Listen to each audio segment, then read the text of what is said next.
It was obvious that one Angry Birds game would feature here, and we decided to go for its latest incarnation. Sticking to the formula that made the original game such a success, Angry Birds Space builds upon this by adding gravitational fields and new abilities, which gives the franchise a whole new lease of life. Mage Gauntlet is a throwback to the days of old action-adventure games, placing a huge emphasis on the action part. Tight controls, an intuitive magic system that encourages you to cause as much destruction as you possibly can, and some delightful 16-bit stylings means this will appeal to both fans of retro and modern games. There are a number of run and jump games available in the App Store, and Jetpack Joyride's simple but addictive formula is one of the best out there. It's a game designed for short bursts of fun, and while the concept is basic, its challenges, gadgets, and humour means you'll always want to have one more go. Scribblenauts is probably one of the most open-ended games on the iPhone. You can type in the name of any object that pops into your head if you think it will help you complete the level. What you use is limited only by your imagination, and you'll probably spend more time seeing what objects you can come up with and what the game allows you to do than you will completing each challenge. With its neon colours and minimalist style, Trainyard Express's gameplay is easy to learn, but later levels will require all your brainpower to solve. Guiding each train to its station is somewhat therapeutic, and you can get a smug sense of satisfaction when you figure out the solution to a level.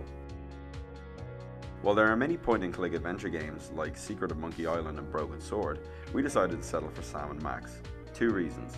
The first is that it's hilarious, and the second is that the first episode of Season 2 is absolutely free, meaning you have no excuse not to try it out.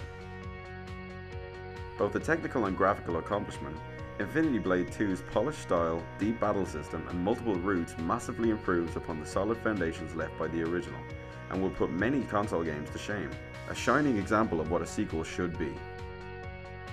Filled with numerous quick missions, Spellsword's frantic gameplay is perfect if you're looking for quick bursts of fun.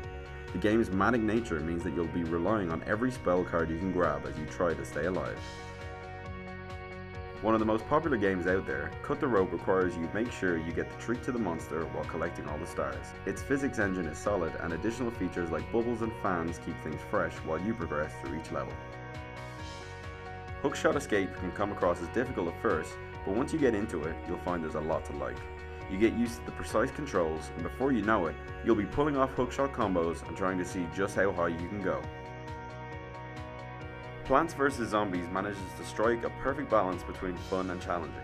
A gentle learning curve means you'll get up to speed very quickly, but once you progress further, coping with different zombies, deciding what plants to use, and managing your limited resources means things get hectic as you defend your home from the zombie invasion.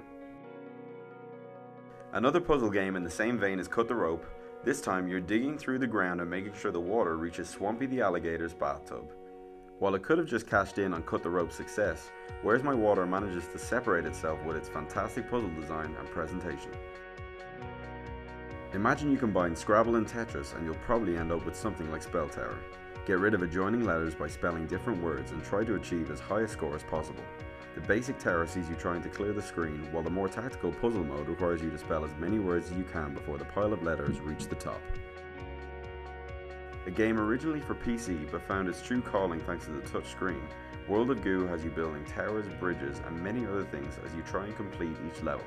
A clever and gorgeous puzzle game that will quickly suck you in. With the entire premise based upon rhythm, Beat Sneak Bandit's fun graphical style perfectly complements its gameplay. Timing is everything as you move your character by tapping to the beat. Figuring out the best time to move while maintaining your rhythm is essential if you want to collect everything. One of the more bizarre games featuring on this list, Ghost Trick starts off with your character dying and having no idea how it happened. However, you become a ghost, allowing you to possess objects and interact with your environment as you try to solve your own murder. A weird but stylish game where curiosity will keep you playing till the end. A platform puzzler with a twist, Lost Winds lets you control a boy who has the power of wind, with the sequel letting you control the seasons. Its gesture-based controls means getting to grips with it is quite easy to use your powers, and gameplay is excellent, resulting in a short but engrossing experience. Epic Astro's story has a lot to draw you in thanks to its sense of humour and addictive micromanagement gameplay. It even has a battling system to mix things up should you get bored of managing your colony.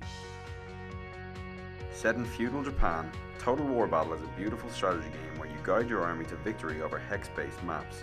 The game is a scaled-down version of its PC counterpart, but it still retains a high level of strategy and sophistication that will appeal to all strategists. Moving a cube around an isometric world doesn't sound like a lot of fun, but Edge is one of those rare platformers which will challenge your mind as well as your reaction skills. The controls aren't perfect, but this is a perfect pick up and play game which will give your brain a good workout.